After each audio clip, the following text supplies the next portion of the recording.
আপনারা কি জানেন, আপনারা যখন এখন এই বারিশা হককে নিয়ে যে যে সবাই পোস্ট করতেছে, ভিডিও বানাইতেছে, নানানভাবে সমালোচনা করা হইতেছে, এখন মানে এখন সে নেক্সট কি করবে এটা নিয়ে তো ডেফিনেটলি সে একটা স্টেপ নিবে, তাই না? হয়তোবা সে একটা লাইভ করবে, হয়তোবা কোনো কিছু লিখে পোস্ট করবে। সে কতদিন অ্যাভয়েড করবে, কতদিন বলবে যে কিছু না বলাই হচ্ছে উত্তম, বা এটাই একটা না কিছু কাউকে কিছু না বলাই হচ্ছে একটা উচিত শিক্ষা? কতদিন আর বলতে পারবে? কারণ সে এখন বর্তমানে সবচেয়ে বাজেভাবে পতনের জন্য আর কি মানে মানে ব্যাকুল হয়ে আছে, কারণ তার এখন পতন হওয়ার মতোই অবস্থা।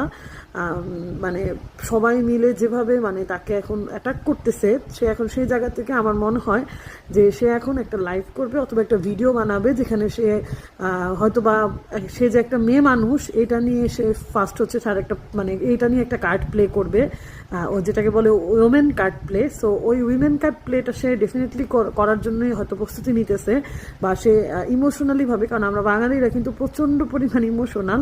সো দেখা যায় যে কেউ একটু কেঁদে কেঁদে কিছু বললেই বা একটুখানি মন খারাপ করলে আমরা সাথে সাথে গলে যাই। সো সে হয়তো বা এখন সেটার প্রস্তুতি নিতেছে যে সে লাইভ করবে অথবা ভিডিও বানিয়ে সে কান্নাকাটি করবে বা বলবে যে সব একটা মেয়ে মানুষকে যে একা এত কিছু করছে, একটা সন্তান আছে, একটা মা, সে মানে সে নিজে মানে জায়গাটাতে মানে আবার নতুন করে আসার জন্য সে নিজে মানে নানানভাবে নিজেকে আর কি মানে আমি বলবো যে উপস্থাপনা করবে, যেন মানে সে যেই মা হোক, মেয়ে হোক, বউ হোক, মানে যেভাবে পারে আর কি সে সেভাবে হয়তো আমাদের সবার কনসার্নটা নেওয়ার চেষ্টা করবে। এটা আপনাদেরকে আমি বলে দিতেছি, সে নেক্সট স্টেপ এটাই করবে। সে আমাদের সবার কাছে হয়তো বা ইমোশনাল একটা লুক নিবে, ইমোশনাল একটা ভিডিও বানাবে, যেটার মাধ্যমে সে ভাববে যে জনতা বা যারা যারা তাকে দেখে বা পছন্দ করে অপছন্দ করে সবার কনসার্নটা সে আবার নিবে হয়তো বা ইমোশনাল ওয়েতে।